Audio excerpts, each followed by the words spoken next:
जो कर्म को सुधार लेता है, बना लेता है, उसने अपने जीवन का पूरा लाभ और फायदा उठा लिया। जो अपने कर्म को बिगाड़ के जाता है, समझो कि उसने सब कुछ बर्बाद कर दिया। और हम क्या करते हैं, अपने बेटों के लिए, संतान के लिए या परिवार के लिए अपना काला मुंह करवा लेते हैं। उनके लिए चोरी हम करते हैं, उनके लिए झूठ हम बोलते हैं, उनके लिए पाप कर्म हम करते हैं, सोचते हैं उनके लिए हम ये करके जाएं। ये करने की आवश्यकता नहीं है।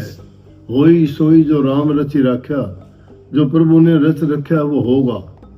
इंसान की सोची नहीं होती, प्रभु की सोची हुई होती है।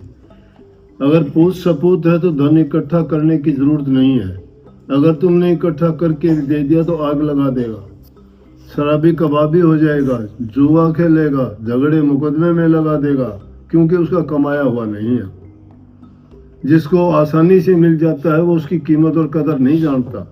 जो इंसान अपनी मेहनत से, हाथ से जो कमाता है, उसकी वो कीमत और कदर जानता है, उसको बर्बाद नहीं होने देता। इसलिए अगर पूत कपूत है तो उसको धन इकट्ठा करने की भी जरूरत नहीं, और पूत सपूत है तो उसको भी धन की जरूरत नहीं तुम्हारे, वो अपने आप ही कमा के कर लेगा। तो इसलिए हम तो बेकार में उनके लिए ऐसा करते हैं। अपने लिए सोचा करो।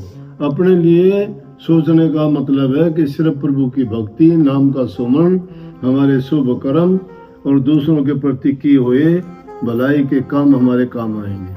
माँ बाप की सेवा करो, बूढ़े बुजुर्ग की इज्जत कदर करो, सबसे प्यार से बोलो। जिनके घरों में सुख शांति है उसका घर स्वर्ग के समान है।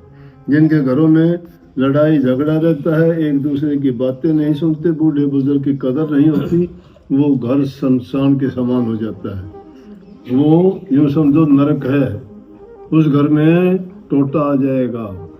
और जिस घर में सुख शांति है उस घर के अंदर लक्ष्मी का वास होगा। सब हर प्रकार से उस घर में स्वर्ग जैसा हाल होगा और सभी सुखी रहेंगे, हंसते खेलते जिंदगी बीतते की गुजरेगी। सबको बहुत बहुत आशीर्वाद। थोड़ा समय